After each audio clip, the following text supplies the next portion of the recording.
ministers lead charge against Obama. उनके comments आ जाता है, राष्ट्रपति जी ने कुछ बातें बोल रहे हैं जहां शायद 6 देशों के खिलाफ, जहां मुस्लिम पॉपुलेशन डोमिनेंट है, बॉम्बिंग हुई उन्हीं के कारण। कुछ एक परसेप्शन सारी दुनिया में बनाने की कुछ ताकतों ने कोशिश की है, उसी आधार पर शायद लोगों की धारणा बनी होगी। उनको अपने बारे में भी सोचना चाहिए कितनी मुस्लिम कंट्रीज के ऊपर उन्होंने अटैक किया। US official also schools Obama.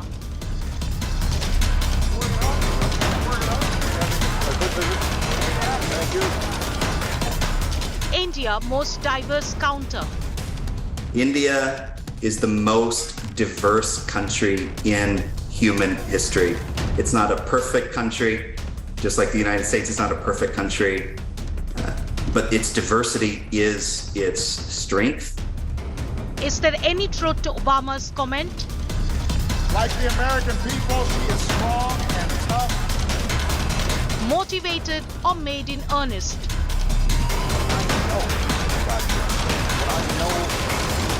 Obama jibe backlash. Top focus on 6 p.m. Prime. Good evening. You're watching 6 p.m. Prime here on India Today. I'm Akshita Nandagopal. And this evening, we're going to be talking about all the reactions from the Modi government coming in on former US President Barack Obama's comments about minorities in India. Also joining us in just a bit is columnist and author Professor Salvatore Babones on what he thinks about Obama's claims. Stay with us for that. Let's begin with the headlines. Chilling confessions by gangster Goldie Brar to India Today, says singer Sidhu Moosewala done. Superstar Salman Khan next in the hit list.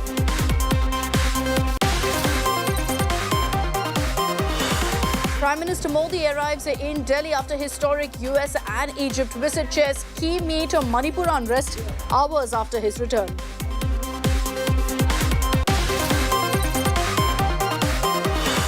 Karnataka BJP MLA Yatna lashes out at Sidhu government, says the Karnataka Sarkara won't last for 5 years, claims DKS will visit Bommai House just to show Sonia.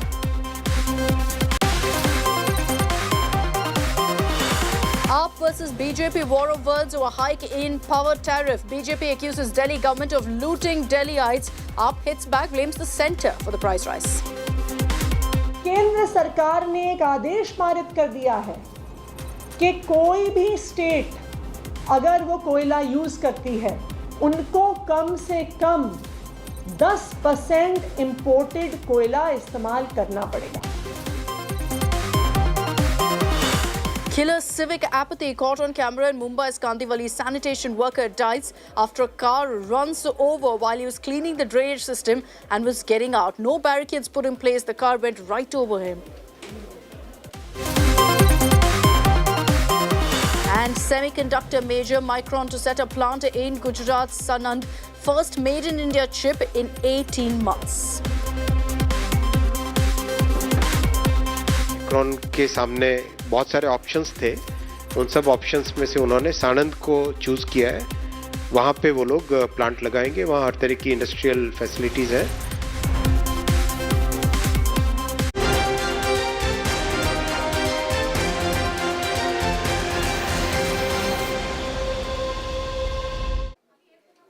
It's been 5 days since former US President Barack Obama made comments about minorities in India and India being pulled apart. Now, these comments triggered a massive storm because it was timed to the Prime Minister's visit to America. And Obama made a pitch for President Biden to raise these issues with the Prime Minister, which Biden didn't. So the White House clearly took a stand as far as this entire narrative of minorities being unsafe in India is concerned. And now you've got the Modi government also coming together to question and poke holes in the narrative that the former US president has peddled. Let's get you all the reactions in our report first. India may fall apart if rights of religious minorities not upheld. Protection of Muslim minority in a majority Hindu India worth mentioning. These comments by former US President Barack Obama has sparked a massive debate and an all-out counter from the Modi government. The comment, which was timed to PM Modi's historic visit to the United States, has led to backlash for the former US president. Leading the charge against Obama have been PM Modi's top ministers. राष्ट्रपति जी ने कुछ बातें बोल रहे हैं जहां शायद 6 देशों के खिलाफ, जहां मुस्लिम पॉपुलेशन डोमिनेंट है, बॉम्बिंग हुई उन्हीं के कालों में। सीरिया से लेकर के, यमन के लेकर के, सऊदी के लेकर के, इराक के लेकर के बॉम्बिंग नहीं हुआ। ओबामा साहब को मैं समझता हूं कि यह बात नहीं भूलनी चाहिए कि दुनिया का अकेला देश ये भारत है। यहाँ के रहने वाले ऋषियों और मनीषियों ने भारत की सीमा में ही रहने वाले लोगों को अपने परिवार का सदस्य नहीं माना, बल्कि सारी विश्व की धरा पर रहने वाले लोगों को अपने परिवार का सदस्य मानते हुए वसुधैव कुटुंबकम का संदेश दिया है। कुछ एक परसेप्शन सारी दुनिया में बनाने की कुछ ताकतों ने कोशिश की है, उसी आधार पर शायद लोगों की धारणा बनी होगी। Minister Nirmala Sitharaman referred to Obama's track record as president when the US dropped a whopping 26,000 plus bombs on Muslim nations like Syria, Iraq, Afghanistan and others. And this was in 2016 alone. But the criticism isn't just coming from Indian soil. The former Commissioner of United States Commission on International Religious Freedom has this to say on Obama's comments. I think the former president should spend his energy complimenting India more than criticizing India. I think it was the time to celebrate a historic visit, rather than leveling some criticism on it. Remember, Prime Minister Modi himself shut down the democracy is dead narrative a day after Obama's comments. The Prime Minister sent a crystal clear message to critics that democracy is in our DNA.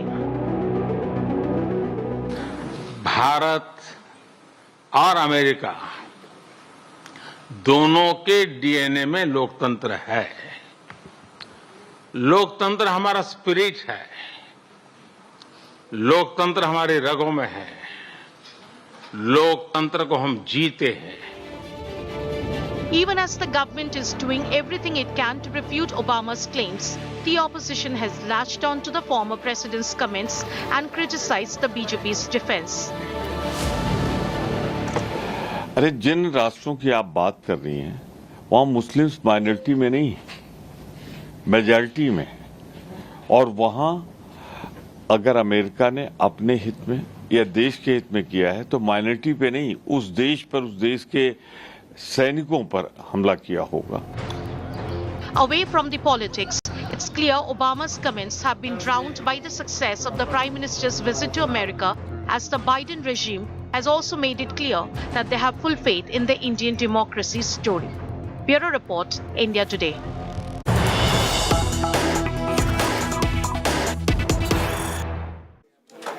And joining us here on 6 p.m. Prime on India Today is the Executive Director of the Indian Century Roundtable, Professor Salvatore Babones, who's gained fame, of course, here in India for busting a narrative that's set, particularly with regards to global rating agencies and how they view India.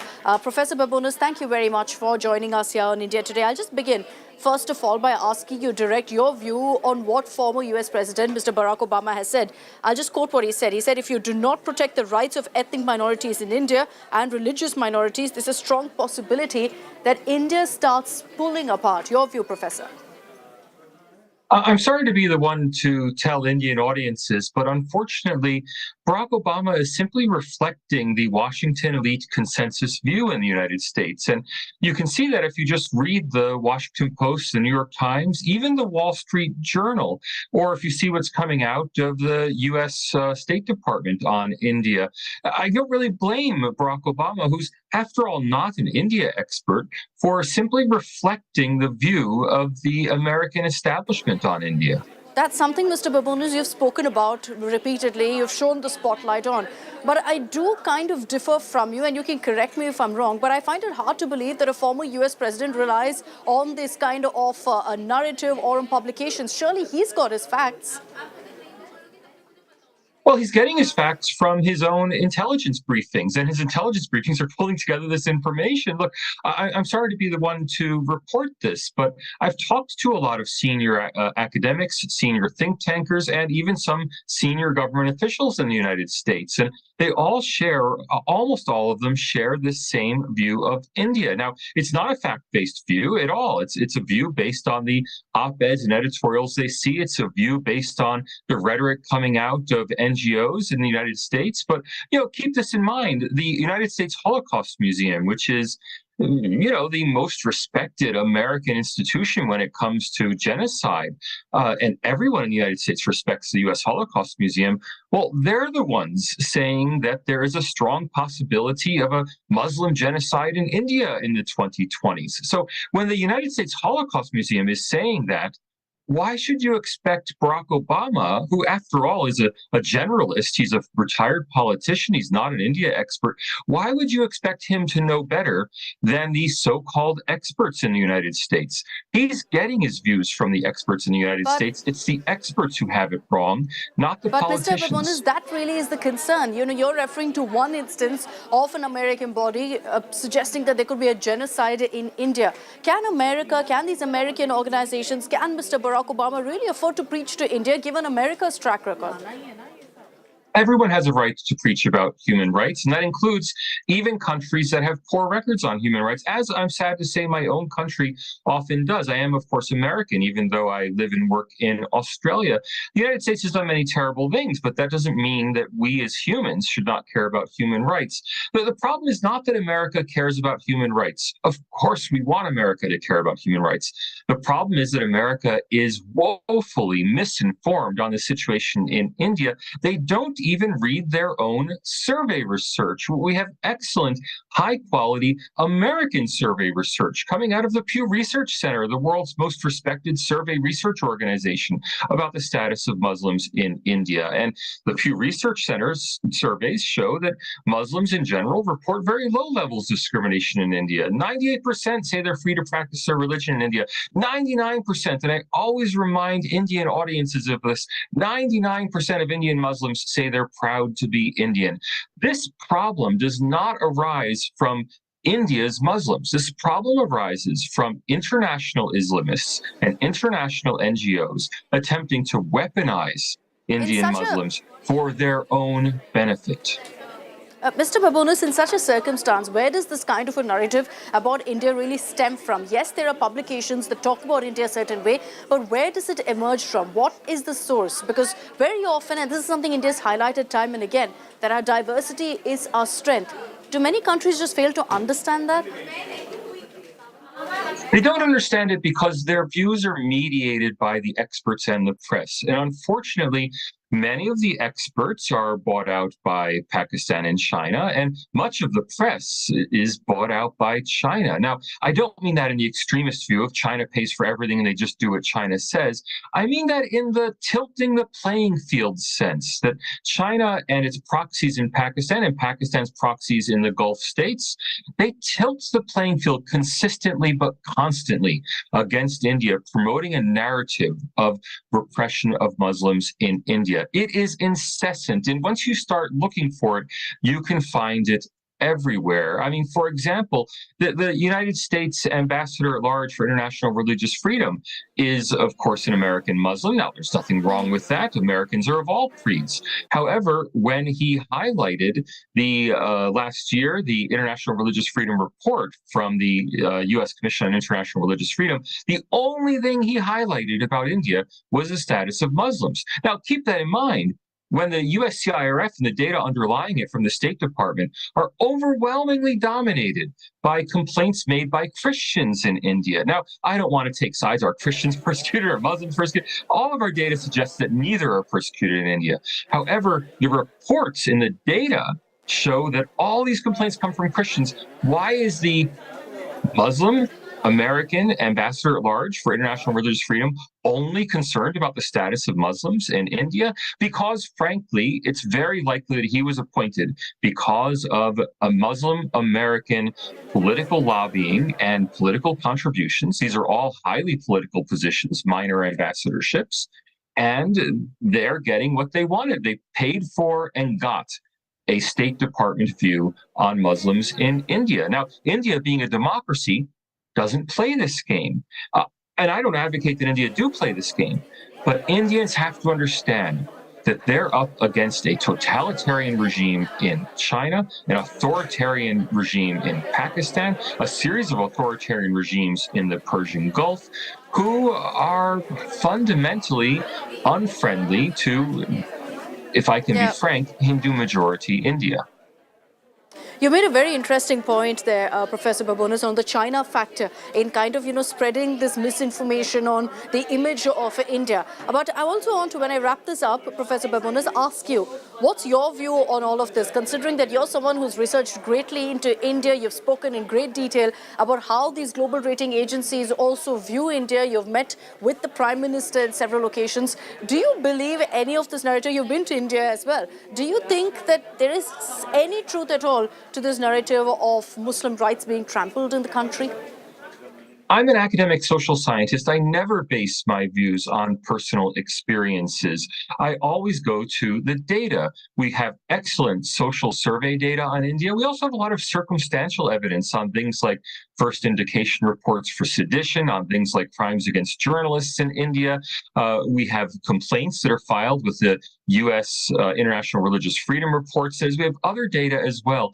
The data simply don't support the argument that any religious minority in India faces systematic persecution. Now, of course, there is discrimination on a low level against people in India, just as there is in any other country. But it's at a low level. I want to stress that. The same survey that shows 24% of Muslims believe that Muslims face discrimination in India shows that 80% of African Americans face discrimination in the United States.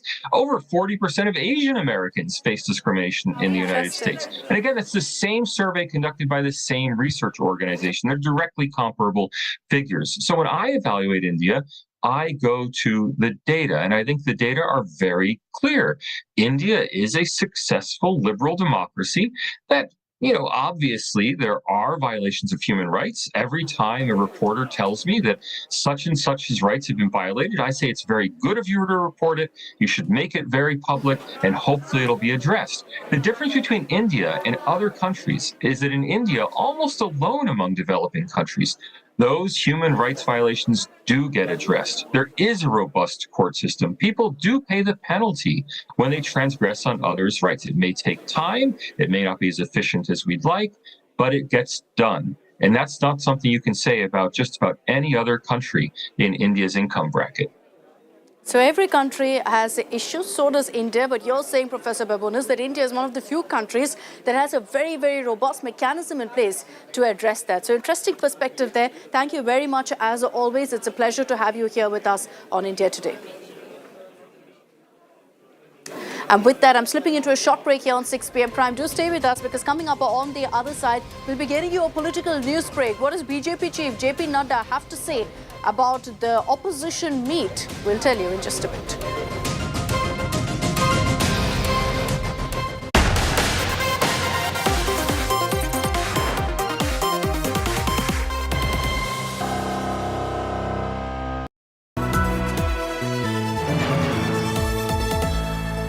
The best colleges of the country. Which one will boost your aspirations? From courses to placements, know them all. India Today Best Colleges Survey 2023. Issue out this Friday, 23rd June. Subscribe now to indiatoday.in/subscribe.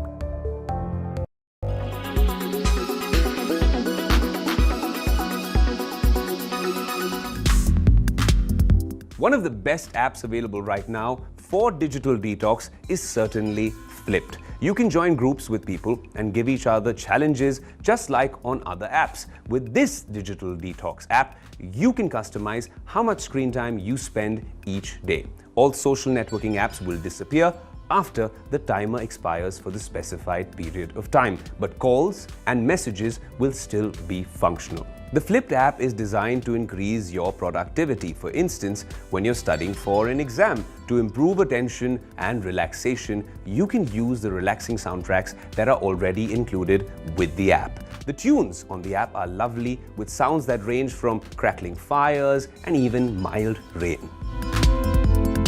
Number 5. Well, this one isn't an app, but if you use an iPhone, then this is a nifty feature. Focus mode. And I'm using it right now. By switching on this mode, you can shut down your work apps for the weekend, turn off notifications when you're working or even sleeping. You can decide when to get email notifications and when you want to take specific calls, etc. It's like a much more effective and specific DND mode that you can use for work or play. Couple that with screen time notifications telling you you've been spending way too much time on Instagram, and it changes the user experience altogether. So there you go, my top 5 ways to ensure technology augments my daily routine but also lets me live under a rock when I need to. That's me signing off, and we hope you stay safe and that these tips come in handy.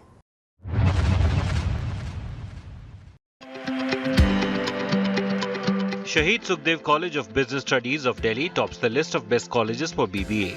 SVKMS, NMIMS, Anil Surendra Modi School of Commerce from Mumbai in second position. School of Business and Management, Christ University has climbed a step forward from 4th position to 3rd position in 2023.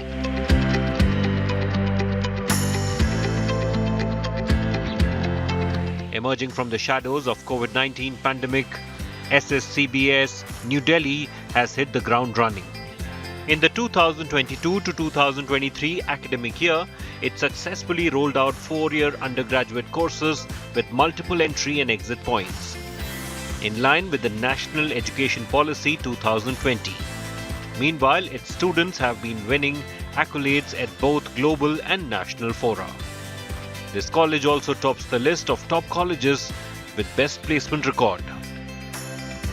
For BCA Department of Computer Science, Christ University Bengaluru remains at the top, with St. Joseph's College from the same city climbing up to 2nd position from the 3rd place.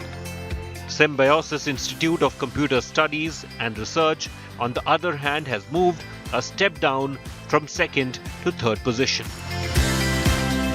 The information kiosk at the reception area, the online notice board, the conference room schedules, and even a part of the admission process at Christ University Bengaluru all use apps developed by students pursuing the 3-year BCA course at its Department of Computer Science.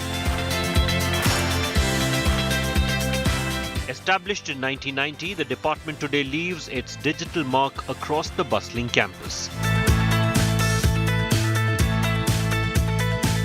IIMC Delhi retains its top position for mass communication, and so does AJK Mass Communication Research Center of Jamia Millia Islamia of Delhi at 2nd spot. Department of Media and Communication Studies, Savitribai Phule Pune University climbs up from 4th position to 3rd spot this year. For the Delhi Center of the Indian Institute of Mass Communication, set up in 1965 to train communication professionals, excellence is a habit. The Premier Institute has remained at the top of the mass communication stream in India Today's Best College Survey for the past 6 years. That's not without a reason. Though it offers a 9-month-long postgraduate diploma in 6 courses, students from IIMC are the most sought after in the communication industry for the rigorous training they receive in those months.